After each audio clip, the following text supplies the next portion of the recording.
Hey everybody, we are back now, episode 3. We're cruising along here pretty good. We have today a lady named Heather, and welcome Heather, Thank you. Thanks for having me. and my co-host here, Mike. Um, so this is a casual show, so we just want to kind of get to know you, Heather. Just kind of tell us about you and your husband, like just your history, nothing to do with the case, but just how you met, kids, life, Yeah. your world before it got blown up. Yeah, it got blown up all right. Me and my husband have been together for 20 years. Together, we have 6 kids. We have 11 grandchildren. And that has really just been, our whole life. And I've been a stay-at-home mom for years, taking care of the kids and just being with the grandkids. And my husband has always worked. And then all this happened and life just abruptly changed in the blink of an eye, and he got taken away in 2022, and now I work all the time and hardly get to be with the kids or the grandkids because I work all the time. So you where do you guys live? In Virginia, Okay. but his business was in Kentucky, so Okay. yeah. I've only been to Kentucky once for the Breeders' Cup. Mm. That's there. But um so you said 6 kids Yes, together we have 6 kids and 11 grandchildren. and 20 years marriage. I've been 18. Yeah. Um yeah, I get it. How actually, Mike, how long have you been married? I didn't even ask you. 2014, so 12 years. Yeah, 12 years. Yeah.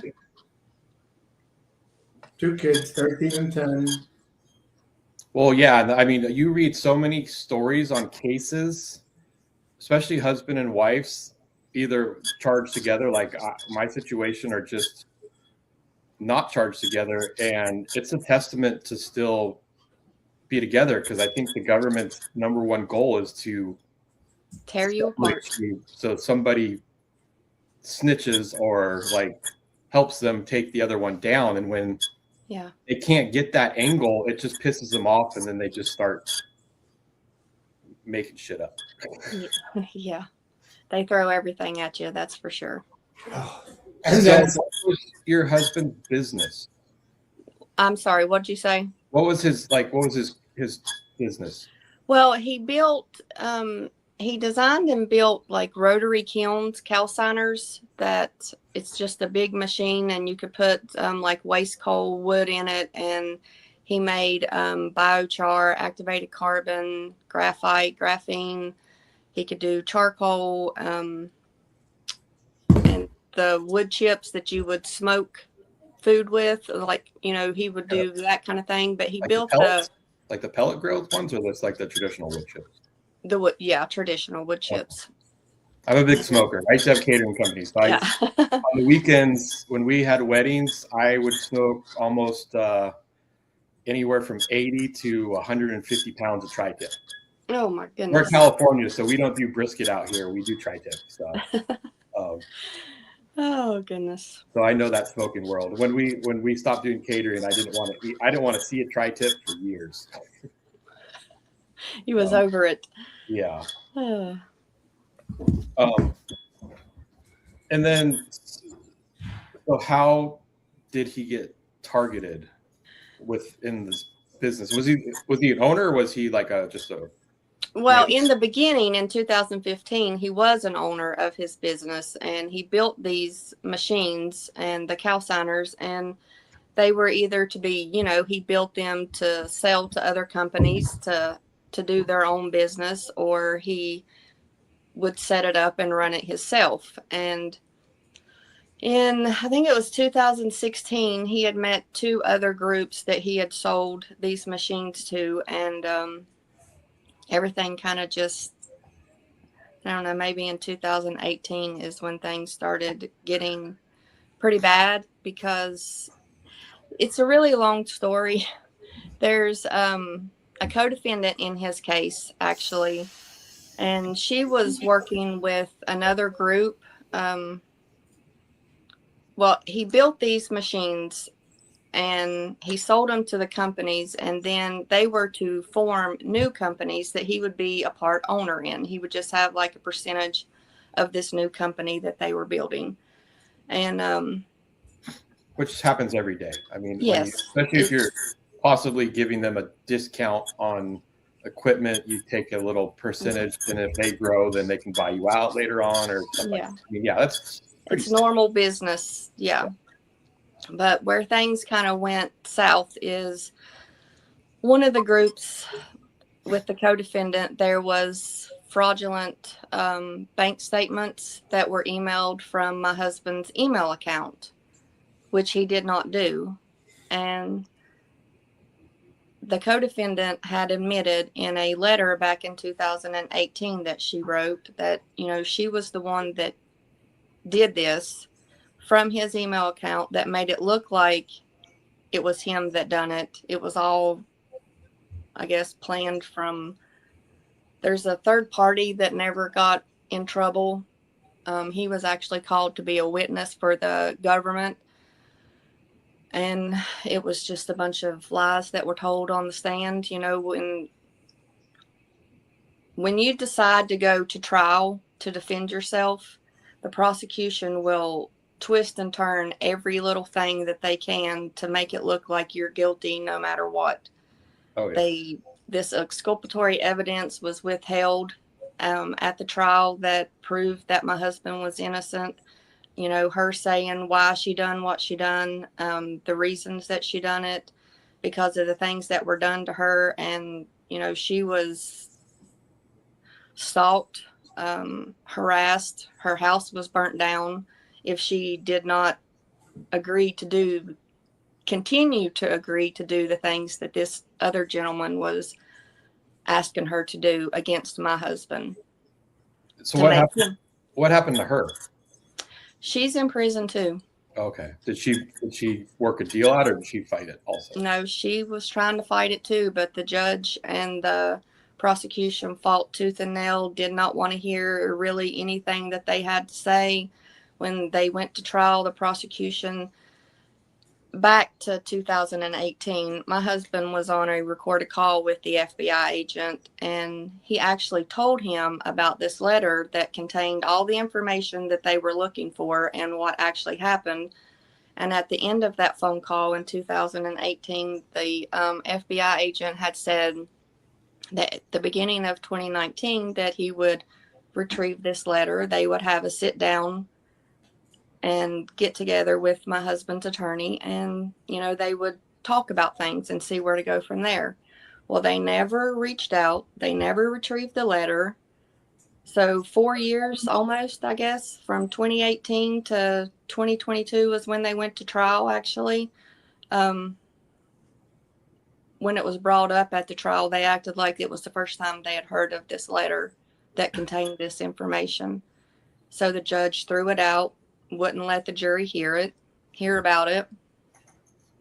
And of course, they played this recorded call during the trial, but because it was from the prosecution, they stop and play, and only play what they want to be heard. Basically redacted it. I mean, typical. Yeah. They're so honest, aren't they? Yeah, and that kind of reminds me, just when you got back to the email part with her doing it, I mean, that's exactly what happened with the Chrisleys, Todd Chrisley and his wife. They used the emails, and the guy that was the one doing it, they actually worked a deal out, and I don't think that person even went to prison. But I mean, that's literally what was presented to President Trump and the White House and Alice Marie Johnson, was like those emails were never written by Todd. Yeah. And it sounds like it's pretty, like it's almost like just almost the same image. And even while she has been in prison, she's even went a step further trying to help my husband and clear his name. She has wrote another letter and had it notarized in prison, stating that, because at court, it was when the letter was tried to be brought up, it was hearsay, because one minute she wasn't going to testify, but then she decided to go ahead and testify, at the last minute at trial, the co-defendant. So that kind of just blew everything out of the water with the judge and the letter. But since then, she's had a letter notarized stating that she did, in fact, write that letter in 2018. And she wrote a support letter for his commutation. And we're just trying to get people to hear us and understand where we're coming from. In the federal court system, it's almost like you're invisible, trying to get people to hear you. Well, it's that. And I mean, once the AUSA has their target, even if there is that phone call and that interview that basically would have exonerated your husband, it looks bad for them. Yeah, it does. So they literally don't mind the collateral damage because it's all about career promotion.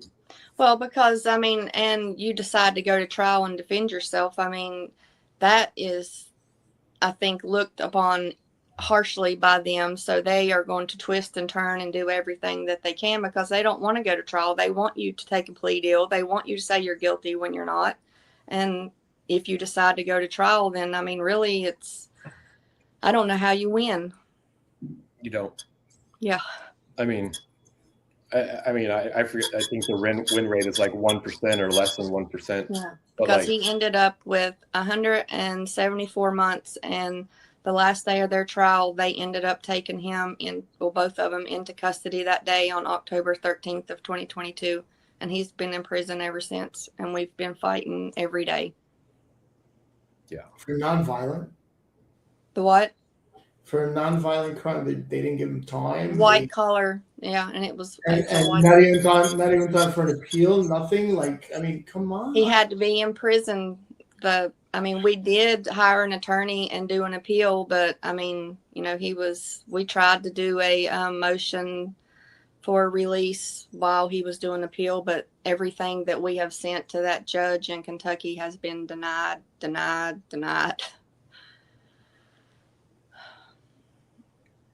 Yeah.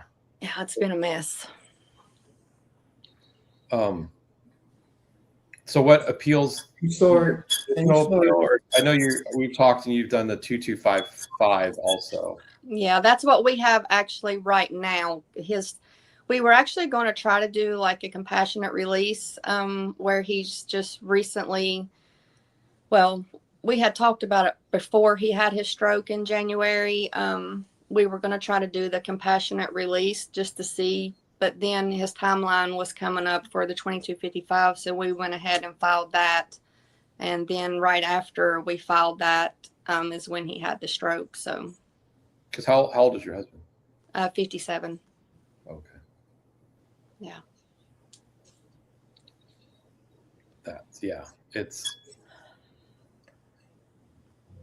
It's hard. It is. And then how old are your kids?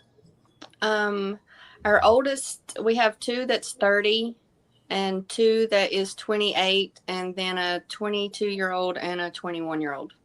Okay. Yeah. And all of our grandchildren, the oldest is 11, and they go down to 3 years old. So, and I've asked everybody, because Mike and I, we didn't go through this, but apparently, obviously a lot. Was your house raided? Did you get to have that fun experience? No. Okay, that's no. Thank goodness. That's a positive. Yes. Well, it's this idiotic then if they made him go in at the sentencing instead of allowing him to get designated to a facility. Because, they all knew it wasn't a flight risk. Did he have any issues? Well, there was they called him back, and I'm horrible with the timelines on this one, but they had said that he was in contact with a potential witness and or victim, and because they had I guess got phone records or something and found a text message from this other person to my husband, and so they had a whole hearing on that and called this a gentleman in, which plainly stated, there was no conversation with the trial, nothing about that. It was just a simple conversation. And so because he was out on, I don't know what they call that now. Oh, just on like pretrial. Yeah. So they put him on house arrest. So the whole time he had to go to trial, even though that was thrown out, they never called that gentleman to trial to testify, to be a witness, because all this happened, right before the trial started, and it was all thrown out, but they still put him on house arrest and made him wear ankle monitors throughout the whole trial. So right after trial, they took him straight to jail. And I'm assuming they didn't even credit that time on house arrest. No, you don't get credit for that period. I think it's up to the discretion of the judge. Yeah, well, that wasn't going to happen. You know who appointed you, Judge? Who appointed that judge? Yeah. What? Who appointed him? The judge? Oh, I don't know. He was just he was the chief judge at the federal courthouse in Lexington. What's his name? Are you gonna look it up, Mike? Yeah. Yeah, I'm gonna look it up. Okay. Please, it's another line that we could draw. What's his name? Am I allowed to say that? You could say his name. I'll tell you my judge's name. Yeah, it was Judge Reeves, which is now he's a senior judge there. He's no longer the chief judge, but anything that I'm sure my husband files still goes in front of him. So Carlton Reeves? No. Danny Reeves. Hang on. Danny Reeves, here we go. Appointed. If he's now a senior, he could have been appointed by Bush. GW in 2001. Doesn't matter. They love Steve. My judge was appointed by Bush too, but who was he appointed by? GW Bush in 2001. Okay. But guess what?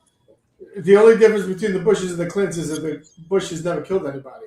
None of their friends died. That's the only difference. Or they taught them how to do it CIA style.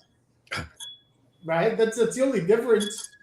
Yeah, I mean, you always hope that a more conservative judge would be more lenient or understanding. But the problem is in these cases, and I know just for mine alone and just the stuff you've told us, Heather, like when they're only allowing one side to talk. Yeah. The judge doesn't know any different. Neither does the jury. Yeah. I mean, and that's the hard part because, they had him on the stand for 5 hours or maybe a little longer. And really, basically, he never really got to talk. It was every time he went to explain something or tell his side of the story, it was, this is a yes or no question. This is, it's a yes or no, yes or no. They don't really let you talk. But when the prosecution calls their witnesses, they could sit up there and tell a story for 30 minutes if they wanted to. Yeah. The critical part is him getting the truth on the record. But that doesn't happen. Yeah, and I kind of looked stuff up, and they gave him a bunch of he got enhancements out the wazoo. Yeah, enhancements. I saw that because I'm like the dollar amount was not much. I mean, it was like a little over $1 million, like around there. Well, after they, inflated the loss amounts the way they wanted it to look, it ended up being 2.7, which was all. I mean, that's not right. I mean, no, the I've numbers talked to people who have gone through the system, and I think one guy, he was like, he worked for some entertainment business company. He was like an online poker guy, whatever, Yeah. Whatever, that world. And I think the restitution loss or whatever was over $20 million. And he got 7 years. Yeah. Yeah. So I mean, I've heard people, with government fraud of $20-some thousand and 4 or 5 years. And it's unbelievable that the amount of time that he got. And I mean, this has just really devastated all of us. Well, yeah. I mean, there are some new things coming into play. I know the Sentencing Commission is going to put amendment out this year about, because when it's a financial loss, Yeah. it's based on, as we all know, it's based on a number amount, and that goes into your points for like Yeah. the guidelines. Mm-hmm. And that dollar amount has not been updated since 1984. So $2 million in 1984 is a shitload of money. Yeah, it was a lot. But if you do the inflation, and I'm just guesstimating, but like $2 million now in 1984 is like 500,000 or 700,000. I mean, it's a lot. It's different. Yeah. And then the Supreme Court just ruled in January. I forget the case name, but they basically said the judge, when sentencing, right now, like restitution, I'm sure you're familiar with that terminology. Yes. Yes.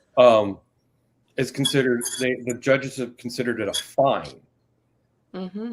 not part of the sentence. And the Supreme Court just ruled in January that the judges now have to take that into consideration in the entire sentence that they give somebody.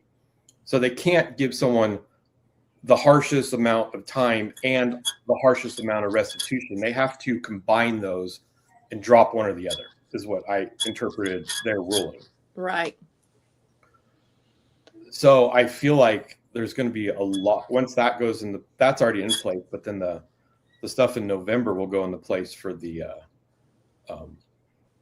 inflation. The dollar amount. I feel like they're just going to get hit hard in the courts by everybody, because this has been going on for decades. Yeah. I mean, inflation is, especially the last 4 years under the idiot in office before Trump, like inflation just went through the roof. So, everything just costs so much more. Yeah, for sure. So, those are positives, but what steps have you done, obviously, to get some clemency going? Well, we filed the commutation. That's what we went with, the commutation of sentence in January of 2025. And since then, we write letters weekly to the pardon attorney, to Alice Johnson, to Trump, to other government officials, and anything new with the case, like Molly's or the co-defendant's letter. And then it's all on the internet. I'm sure you don't have to slip up on a name. Yeah. If you Google one person's name, the DOJ loves to do their press releases where it just sells everybody. And they even put our home address in the press release. You can't even say goodness. Yeah. I didn't know they were allowed to do that, but oh yeah, we our old house that they took from us, we had a driveway gate, but I would always take the trash down, and there would be kind of weird cars driving by, like. So, and we were in a rural area, like we had. That's kind of crazy. 10 acres, but still. So. But like the notarized letter, from the co-defendant, and we have, submitted all of that, and we still write letters every week. And recently, from one of the inflations on the loss amount, there was a alleged victim that was never called to trial to testify. And, in the bank records, it plainly showed that there was an investment, and then the payback was more than the investment that was into the company. But the FBI agent inflated that at the evidentiary hearing and threw a number out there that was no documentation, nothing. And the judge went with it. So that gave him a financial hardship enhancement. And since then, she has also wrote another letter and had it notarized, stating that she is not a victim and that the FBI agent kind of bullied her, was trying to make her say she was a victim when she plainly had been stating that she was not a victim. she wrote many letters prior to the court, and the prosecutor, I think, actually was on a 3-way call with her and another lady at the courthouse, and just didn't believe anything that she said. And it was literally about her.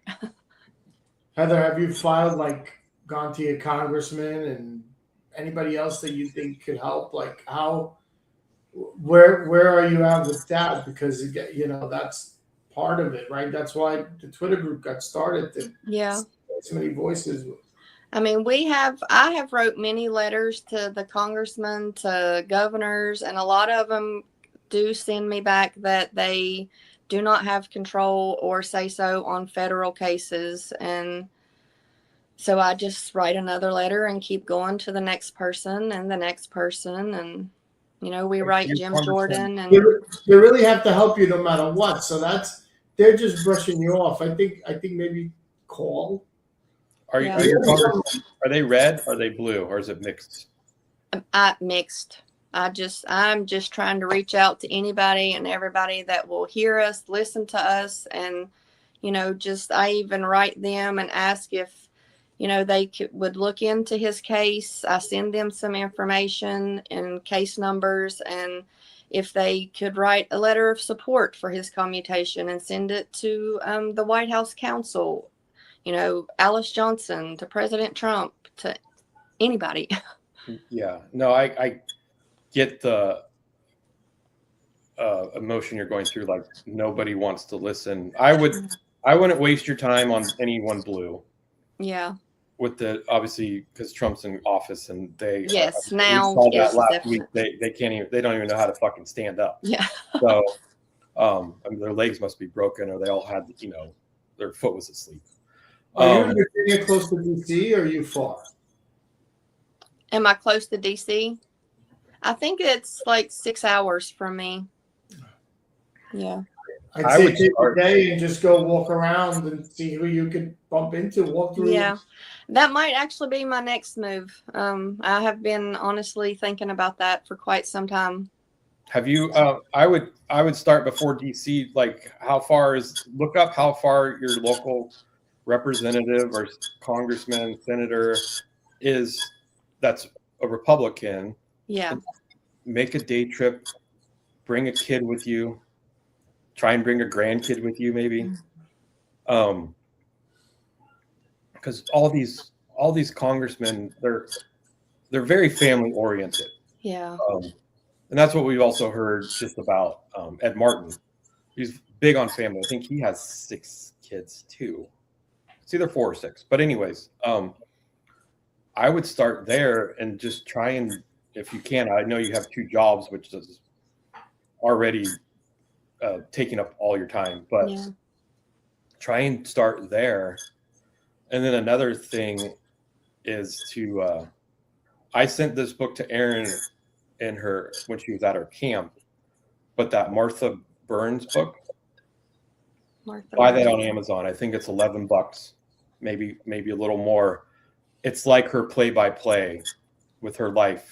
It doesn't really get into too much towards the end of like her being able to get the pardon, but it's this world, if you don't already have that contact, like a friend knows this senator or you're a celebrity that can kind of get their way in.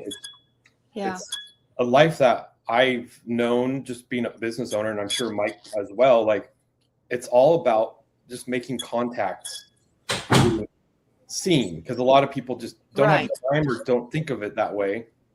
And I think that's why a lot of these people are getting their pardons, is because there's nothing wrong with it. It's not illegal, that's just how business is too. Like, you can become successful because hey, I got invited to this dinner and I met this supplier and now we're selling stuff and so on and so forth. So, or Kentucky could be friendlier, and since everything went down in Kentucky, try to, you know, even though Rand Paul's kind of on the way out, he's still red, and maybe, you know, that's something that you could play onto your advantage. Don't be, you know, it happened in Kentucky, so maybe that's the way that you could advocate for it, right? Like for Chris, yours was in Hawaii, so you were actually making it probably harder for yourself.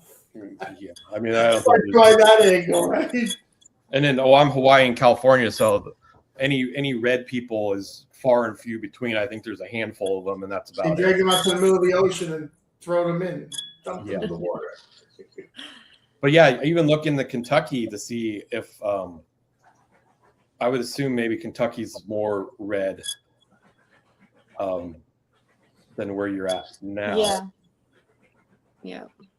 And why was I've contacted quite a few in Kentucky, Virginia, and because he is now in West Virginia, I also contact the West Virginia. So just trying to get, some people I haven't heard back from, and some people you get a letter stating that they can't interfere with federal cases. that's bullshit. I just don't believe that, but you're just getting an aid that doesn't. It's not passing my letters along. Yeah.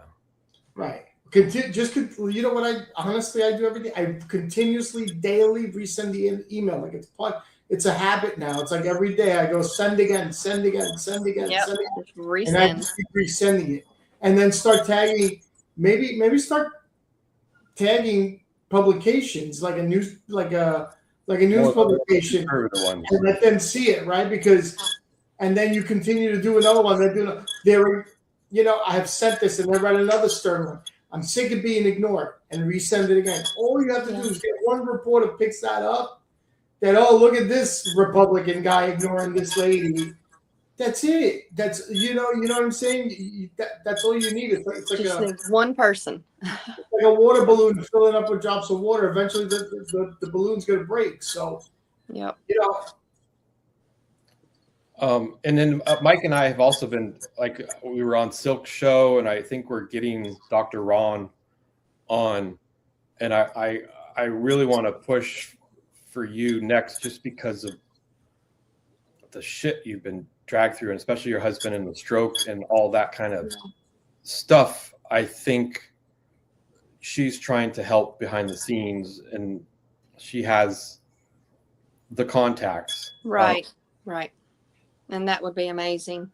And that's why I wanted to do that commercial, because I feel like you can only get so far with a letter or an email. Right. It's got to be video. And it's so far worked out fairly well for me. I mean, even as of last week with all the stuff getting Aaron home and Todd Chrisley helping. Yes, that's amazing. Me. And then I would try and if you wanted to,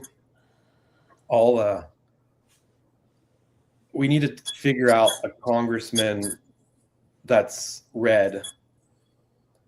And I don't know if you have time to do a little research and send me some names. I made Mike a little commercial just for himself that he's posted on X. Okay. But I'd be willing to kind of do one specific for you. Absolutely. And then you just got to keep putting that up on X and tagging them. And yeah. So, and it would be geared towards him, that congressman. Right. So it's public instead of them being able to brush a phone call or a letter under the rug. Like right. It's putting them in the forefront to say, do your fucking job. Yeah. Like it's harder to ignore when there's other people that sees it. Yeah. Yeah. Because we all know this is a system-wide issue. And we said this yesterday, like that doesn't discredit that the DOJ needs to be around and has to have a purpose, because there are people that are intentionally breaking the law and violent crime. Even bad people at DOJ dealing with the guy right now that embezzled millions of dollars, and I keep telling him, like, go to the DOJ, but they're all trying to handle it civilly, and this fucking guy is just smug, and I mean it's a big thing, and I'm like, I'm seeing it firsthand. Like, this is the type of case that needs to go. Like, it's documented that this guy is literally embezzling money, but the DOJ has those attorneys that just go after the low hanging fruit, and then if they find out they're wrong, like, oh, this Yeah. we should probably drop this case, but that's going to make me look bad, so let's just keep doubling down. And they're just going to keep going until they get that conviction, because that's what they want. It's going to happen regardless. Yeah, and it sounded very promising when Pam Bondi was doing her hearings to become the head of the DOJ. Like, they want to basically fire these bad actors. Yeah. Because it's ruining the integrity of the system. It is, and it's a system you're supposed to trust, and to listen to you, and that should want to hear the truth, but it's not, or it wasn't. I don't, now I don't know, but in 2018 and 2022, and it was not that way. Yeah, for sure. So what? But I will most definitely would love to do that short video. Yeah, I'll start working on it, because I can obviously use some of the stuff that you already sent, but I might have you record a few other things. But I want to make it more about whoever we can target. I don't like that word, because we were targeted, but it's targeted in a good way. Right. Like to get your story seen, but yeah, I want to try and find whoever we can pick to find interviews of that person, maybe talking about helping his constituents and stuff like that.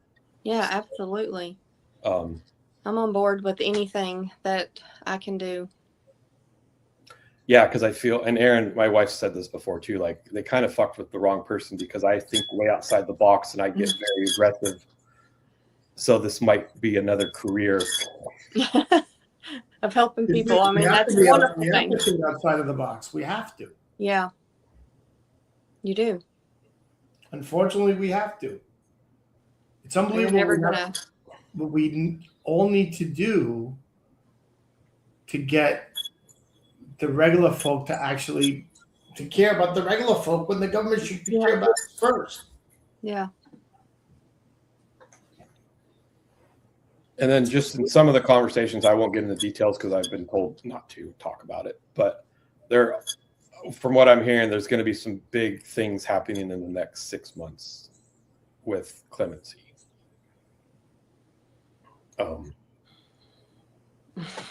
So we'll see. Obviously, in Trump's world, there's just so much stuff going on and so much hatred. Oh yeah.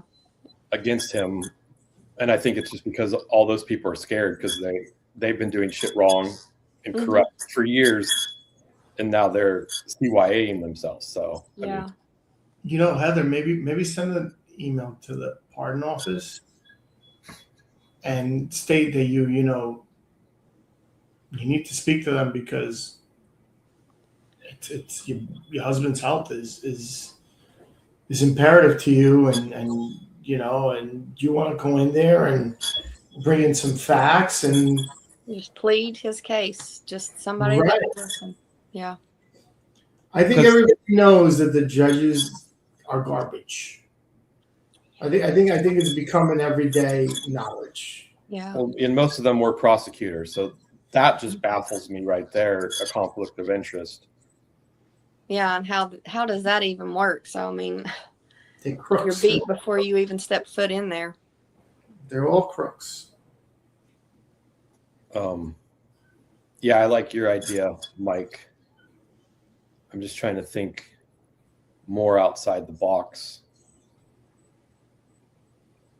about what else we can do. And then, so is your husband he's getting FSA credits? Yes. Okay. Yeah.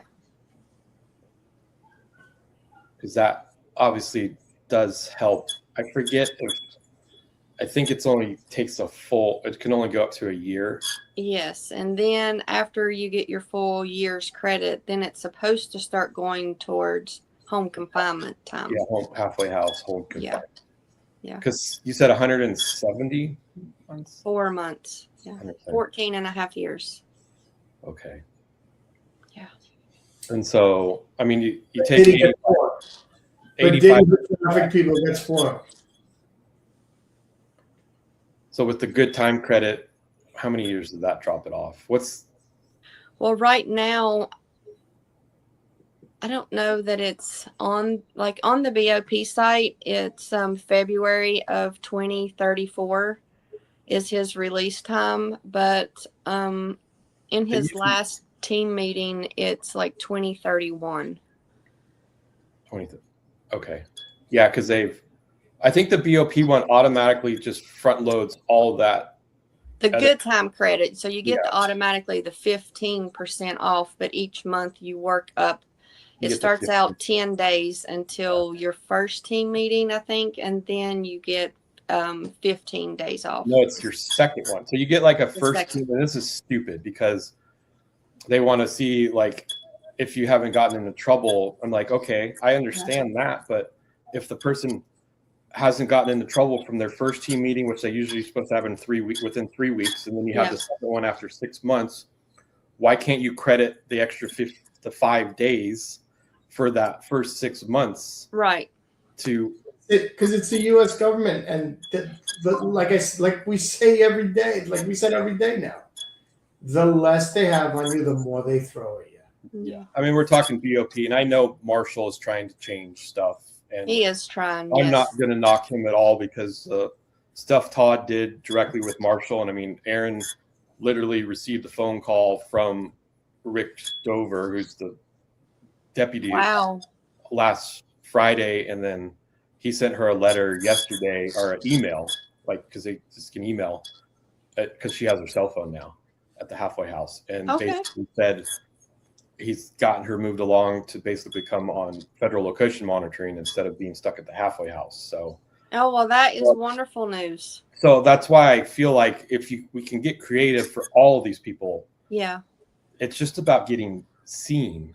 It's not about necessarily, what's the word I'm looking for? Like you're guilty or like you did, like it's more the people that can't get seen. Yeah. Kind of just get stuck in the bottleneck of help. Yeah. All around. True. And it sucks. I mean, it's just because there's only so many people working in the government and so many people doing stuff to try and help fix it. Yeah. Because there's so many people that have broken it. So, and years of it. Years, yes. But I mean, at least, yeah. And Aaron was actually in with somebody who, I think she had 6 years or 7 years, and she's now going to spend, and with all the fixes that Marshall did, she was supposed to be in the camp for longer, and she actually just went into the halfway house, and she'll be there for a couple of years. Wow. You know, she's got a job, she's saving up to buy a car, you know. So I mean, right. For people like that who have nothing, that's what the halfway house is also intended for. But for people that have a home to go to, you should need to get them home. That. Yeah. Yeah, but there's that stupid word statute that I hate. Yeah. Which I just heard yesterday that the Senate wrote the BOP a major letter about how they're running stuff just because of the stuff that went on years before Marshall took office. And, you know, they're understaffed, underpaid. There's too many inmates to how many staff, all that kind of stuff. So they need to reevaluate how people are being held. So I hope that kind of helps the BOP work with the Senate to maybe change some of these statutes. Right, to make some changes. Because even Todd Chrisley said on his podcast with Director Marshall, like, if you're in a camp, you can be on home confinement. Yeah. Like, there's no need. I mean, unless, obviously, people that are in camps that don't have a home to go to. Right. They need to be in a halfway house and start building themselves up instead of looking at it as punishment. Help them rehabilitate and to start their life. Yeah. Yeah. So I hope there's changes. Obviously, I think I'm assuming since your husband it's over 10 years, he's not in the camp. He's probably in a low. Well, he was in a low, but he is at a camp now. Oh, he's at a camp now. That's at least good. He's been at a camp since December of last year, actually. maybe it's because he doesn't have, with his FSA credits and all that stuff, he's under 10 years. Yeah. Yeah. Because I remember I talked to Rod Blagojevich a bunch too, the former governor of Illinois. Mm-hmm. Basically, he got sentenced to 15 or 18 years or something, and I was able to make contact with him, and I think he got put in a medium. Oh wow! And he was there, and I don't even know if he made it down to a camp before Trump pardoned him. Oh. Because this was all before FSA was in existence. Was white collar crime? His was all political, and it had to do with Obama and saying that he was selling Obama's old Senate seat. And he's a very nice guy. I talked to him the day before I entered my sentencing, and we were, he prayed with us on the phone and all like that kind of stuff. So wow. And it was just getting creative to meet these people. So sorry, that was somebody letting me know that Ed Martin was asking if I had what my pardon file number was. So hopefully I hope that, listen, right? That's right. I hope we're next. Let's just keep praying. Listen, I'm not. You guys don't know me well enough yet. I won't keep my mouth shut. Like, it's not something that, like, if it happens, I'm going to keep riding the momentum. I'm going to make sure I become a household name. Like you said, this is advocating for people like us is almost going to become a career now. Yeah. It really has to. I mean, we have to make sure this never happens again. Yeah. The integrity of the U.S. government should be there and should never be questioned by anybody. Yeah. So true. So what jobs have you had to take up now? Well, my day job is cleaning house, and my evening job, I work at a hospital till 11:30 at night. So. Oh wow. Yeah. Bless you. And then every Saturday now that my husband is closer, because now, we live in Virginia and he got moved to West Virginia at the camp. So it's about 2 hours from here. So I go see him every Saturday. And then Sundays, I always try to spend with kids and grandkids and just catching up from the week and get ready for the new work week. Yeah. So that's tough. Getting letters ready to be mailed out, doing what needs to be done so that we're prepared for the new week. So. No, I get it. I mean, I wake up every day and I just think, what else can I do? Yeah. So. And you're up in the middle of the night thinking the same thing. This morning I woke up at 6:30 in the morning. I'm running a hit list of people that I should email and follow up with, just to see what can help propel the cause forward. Like it's just to see if anybody's heard anything. Is there anything new? Any new news? 6:30, you sleeping in? I get up at 5. Well, yeah, but I mean, if I even sleep, I get up 2, 3 in the morning. Like sometimes sleep's a luxury I really don't have much of lately. Yeah, I think I'm going to sleep for a week when this is over. Yeah. It'll be a good vacation in the future when this is over. Yeah, I've been pretty good at being able to compartmentalize for the most part. So I can sleep usually decent. And it's just because I know I'm working so hard. Yeah.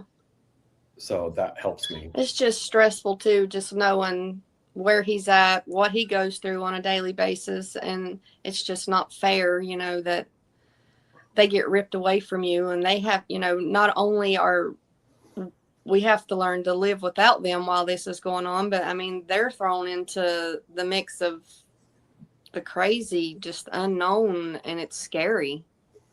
Yeah. And I mean, obviously you and I know this, talking to someone on the other end, and it's not convenient.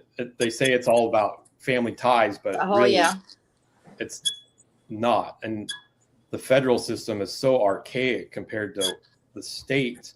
Yeah. Erin was held in a state or a local jail for a few weeks. And I mean, she was able to get an iPad there and actually video call from it or text from it. And it came through instantly, not core links thing where it takes an hour and a half to 2 hours each direction to get. And I was like, you know how long that takes to get communication back and forth to try to work on a letter or paperwork that, you know, I send an email, he gets it 2 hours later, he responds, I get it 2 hours later. It's, you know, but when he was in a county, you know, he was in like 3 different county jails and a detention center in Kentucky. And, you know, they had video at one of those places and, you know, text that came through immediately. And it was, the communication was better, you know, and easier and faster. And you got to communicate more like that. But yeah, this Coralinks email is.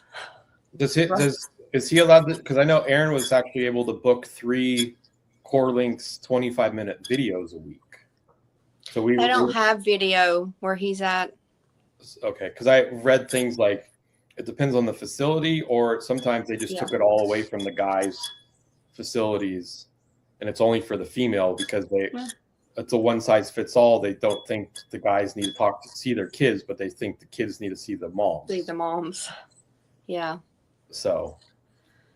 But yeah, no, they don't have video there. So it's just the Coralinks and the phones that, you know, they get 30 minutes a day. So you split that up into several different phone calls. Yeah. Is he working at the camp or? Yeah. Yeah. And since he's had his stroke, I mean, he is working really hard every day to, you know, to get better, stronger. And he does still, he's able to go back to work, and he works, there. He works in a shop that's across the road from the camp. So. Oh, okay. Like like machine shop or auto shop. Yeah. Yeah. Because Aaron was the lead at the warehouse, so that she supplied it. They did all the food intake, and then it sent off to the other medium facilities around the camp and whatnot. So, that does, she said, help pass the day. Yeah, so that you're not just stuck in there. So, I mean, it's either way, it just sucks that they're not home. But, I mean, it's something to do, you know. Yeah. Yeah, so I would just say do some research on senators or representatives, because especially the Reds, because they do have an ability to kind of contact the right people and get your application out of the bottleneck of the DOJ pardon office, because I think there's like 20,000 in there. So I mean, yeah, a lot. And it's I do send. I've been sending Shelly Moore Capito some stuff.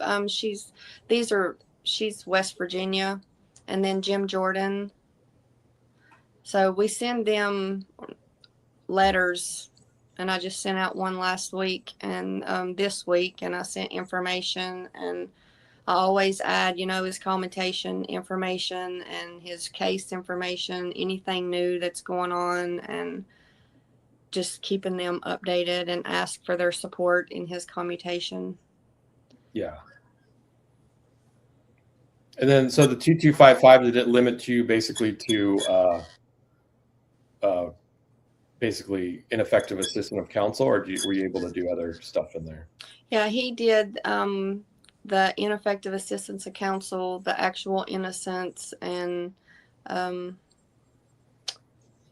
I think that was it on there. But we sent a bunch of information in, and, you know, the notarized letter from the alleged victim that just, you know, recently came in.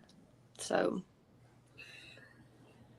Oh, because you went to trial, so you're allowed to do. Mine just limited us to ineffective assistance because we were forced to plead, but we had to frame it differently because there was so much misconduct that it basically said all the misconduct by the prosecutor, but it was framed that our counsel didn't question the misconduct. So yeah, all that's in his too, basically the same. So yeah, because there was a lot of misconduct in his trial, and which, you know, he had a court-appointed attorney, and it was just set back and really just let it all just unfold. Yeah, such a double with day two. Like, they'll take your money, take your business, and then appoint somebody that they can manipulate even worse. Yeah.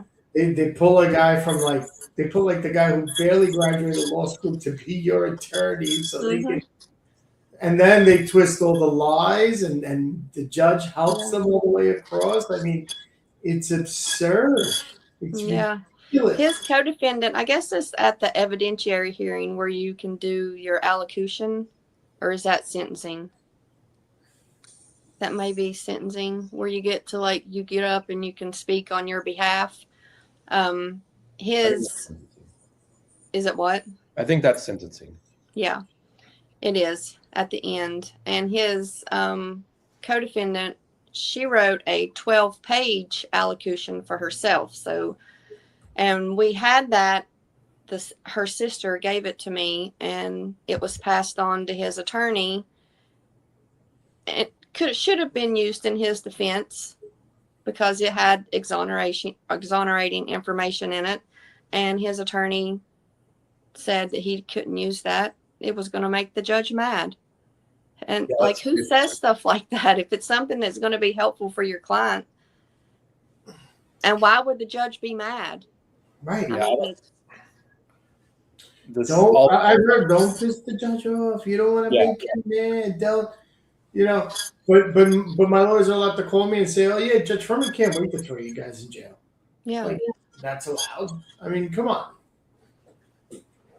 It's so we have to be quiet, and they could the press is anything short of you being a mass murderer.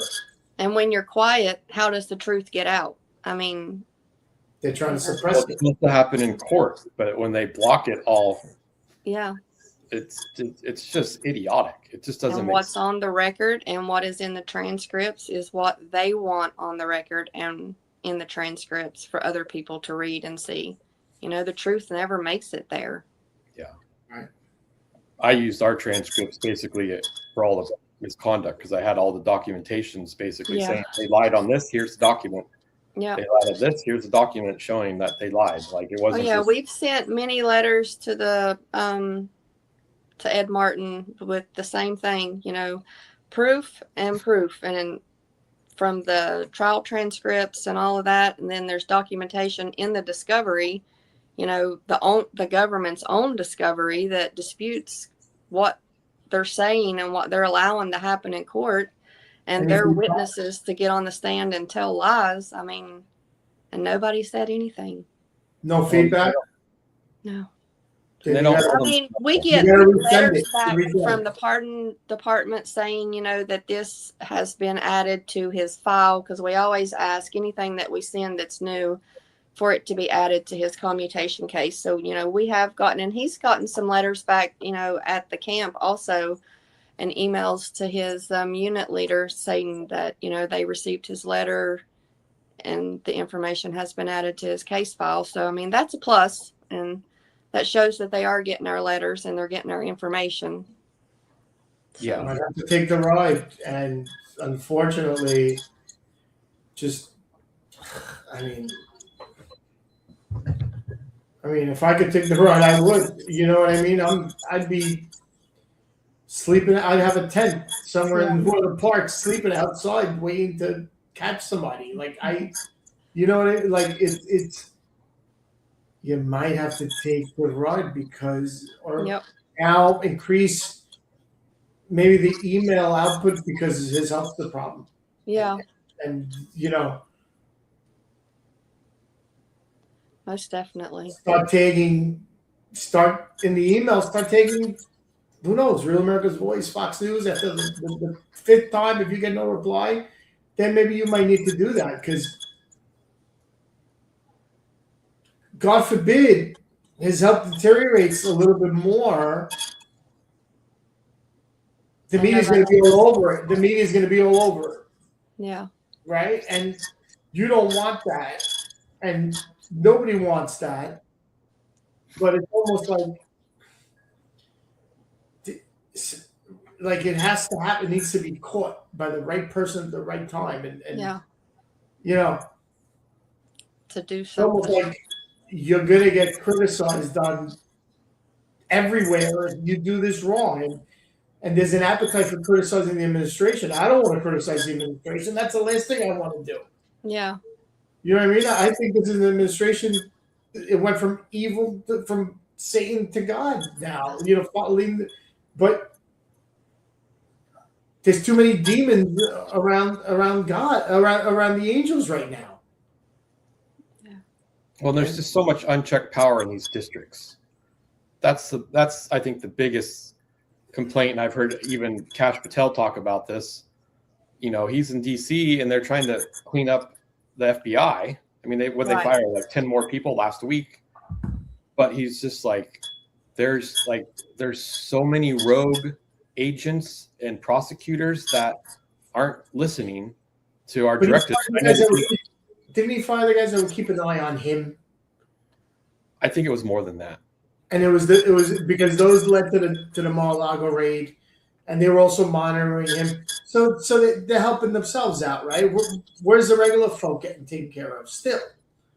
Yeah, That's I mean, where is the regular folk, the regular businessman that flourished under President Trump's first term that's getting crucified at the same time? We're the ones that have to pay the price, and we're the right-handed stepchild at the end of the bar too. Well, I'm hoping it's a trickle down, or it's because they don't know, because we need to make noise about us. Because if they don't know, they can't help. They can't help, so we got to be louder. Yeah.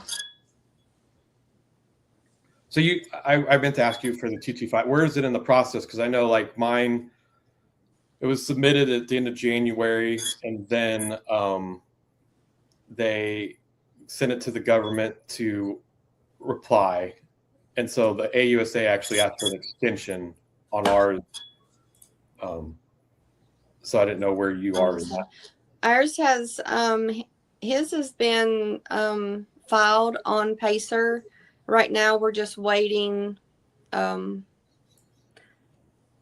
guess, something from the government, because nothing else has been posted on Pacer since that has been on there. They asked him to file, it's not really a motion, but it was a reply that wanting him to waive his, or if he had waived his attorney-client privilege so that the government could contact. The old attorney. Yeah. Yeah. I said that. So we had that done. That's too, been sent back, but there's nothing. I checked yesterday. There's nothing. I usually check it at 6 o'clock every day just to see if there's anything new been posted, but nothing as of yesterday. Yeah, and I'm assuming it'll probably be the same thing where the government's gonna have to punt it and get more time. Yeah, I think that's usually in their playbook. or an extension. Yeah. Yeah. And then it comes back, and then the judge will either rule or ask for like a evidentiary hearing kind of thing. Right. But I mean, everything you hear is, and in my case too, for that, like I'm just waiting for him to deny it, and then it can actually go to an appeals court. Appeal court, right? You hopefully, but you have to try everything. I mean, well, there's all these steps. I'm sure you've done it too, or your husband's done it inside of the BOP, where you have to file a cop out to like a BP 8, 9, 10 to try and get something done, and it doesn't go anywhere. That you usually ignored or just denied. Yeah. And then you have to think a little harder and get some noise going. So think outside the box, like you said. Yeah. Yeah, because I mean, Erin did that. She just gave up. She's like, "There's no point in trying inside here because they don't want to do anything because they were supposed to give, I think by statute, at least 6 months of halfway house. So that would have gotten her out of the camp September of last year, but they only gave 1 month. So that she's literally in it here now for 1 month. But what led us to Todd is because they kept saying we live too far from the closest halfway house. So she's going to have to just serve the rest of the time. The whole time. At the halfway house. Right. And that was just like a shot in the back there. And I'm like, that don't piss me off. I don't get angry. I mean, I'll be not yelly, but like to my wife, I'll say things that I'm like, I won't say this to other people, but like, I'll be like pissed. Yeah. But I get more creative when I'm pissed. And that's what because she even asked the halfway house about FLM, which is federal location monitoring. And Right. they're like, we don't know what that is. I'm like, she's like, I've seen a lot of people say that the halfway houses are like, they don't know what that is. How do they not know what that is? yeah.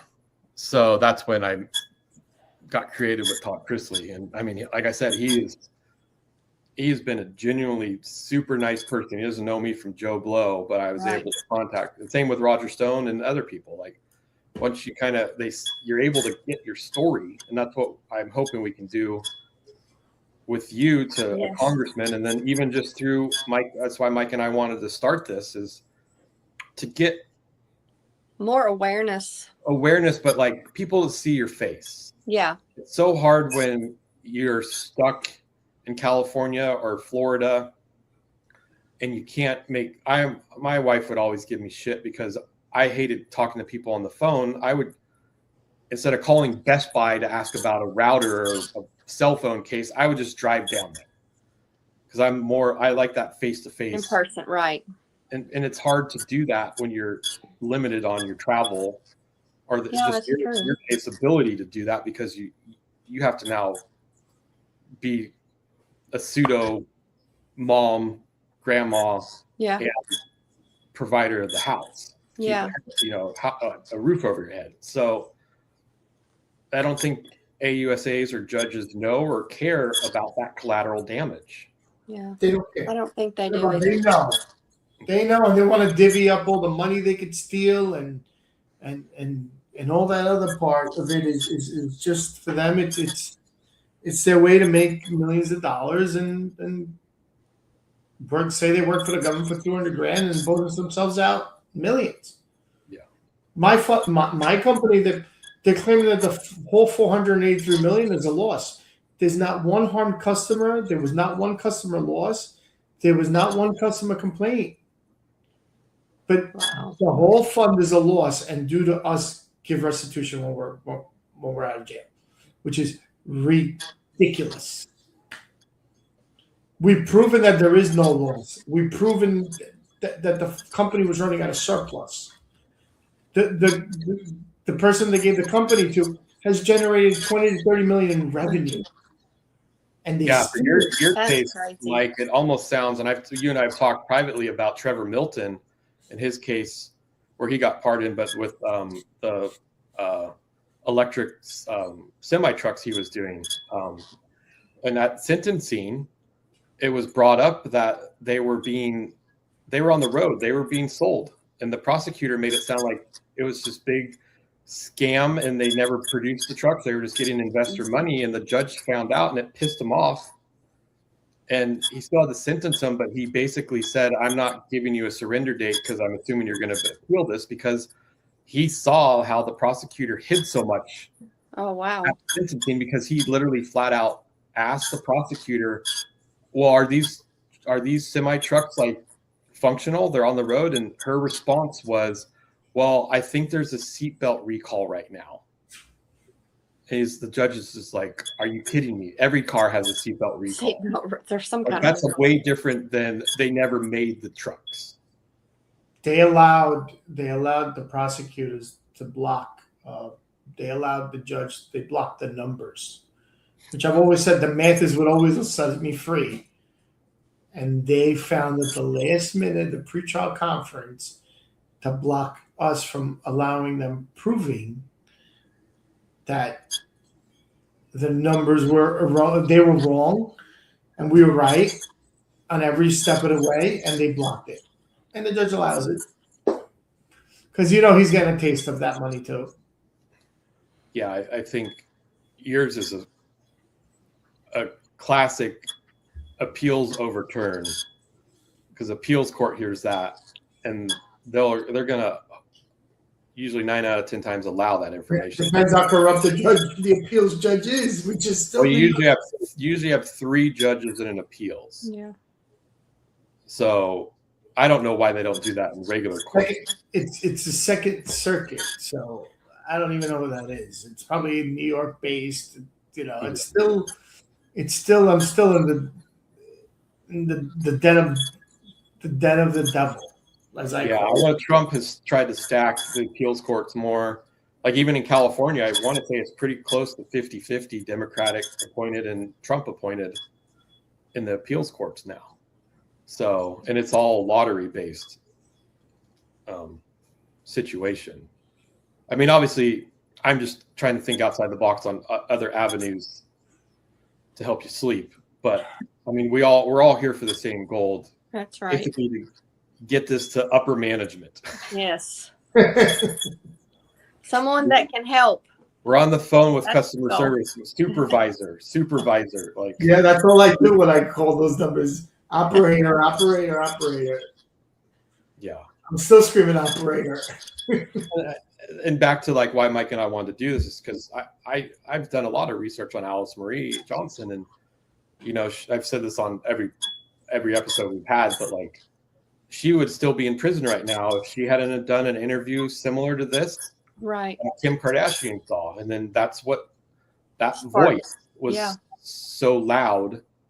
It got her through where all the bottleneck applications to the DOJ pardon department just Right. went through and got denied because the first thing the DOJ pardon attorney prior to Trump now is they reach out to the prosecutor and say, hey, what do you think about this? And all of them are 9 out of 10 times are going to say, I don't agree that this person should have any kind of leniency or clemency because in their back of their head, it's going to kind of hurt their reputation.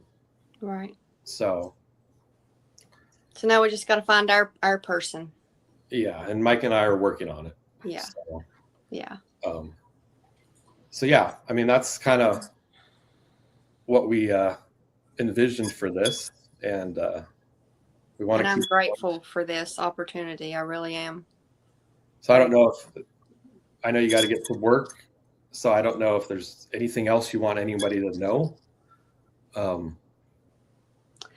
before we do sign off.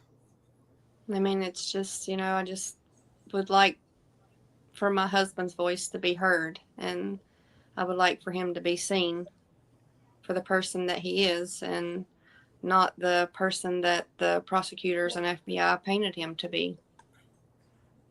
Yeah. And I'd like to get him home very soon. Yeah, we're all working on that. Yeah. So. Greatly appreciated. Absolutely. So yeah, so I know you got to get to work. So thanks for coming on, and this will be on Friday. So okay. So I'll do a little teaser thing, and Mike will post that. I'll be sharing every single one of them that you guys put on there. So yeah, that's it. I share them on LinkedIn and over on Truth because I'm over there too. So I share everything everywhere. So I tried to run ads on Truth. It's hard. It's confusing. Yeah, it's a little different over there. So I just go over and make some posts and come back to X because it's a lot easier to manage over there. Yeah. I feel like there's a lot more robot accounts on Truth. Yeah, I think that is very true. But I always say it can't hurt to post over there. So I always still just, you know. Do it. That's another thing we have to tell management when we get management on the phone. There's a lot of robot accounts on Truth management. You got to take care of this too. Yep, that's right. But yeah, thanks for joining us, and I'm sure we'll be in contact. Privately after this. And, okay. Thank you guys both so much for having me. I do greatly appreciate it. This is all pleasure. Let's just all keep the good fight going. That's right. All right. Goodbye, everybody. Bye. Thank you.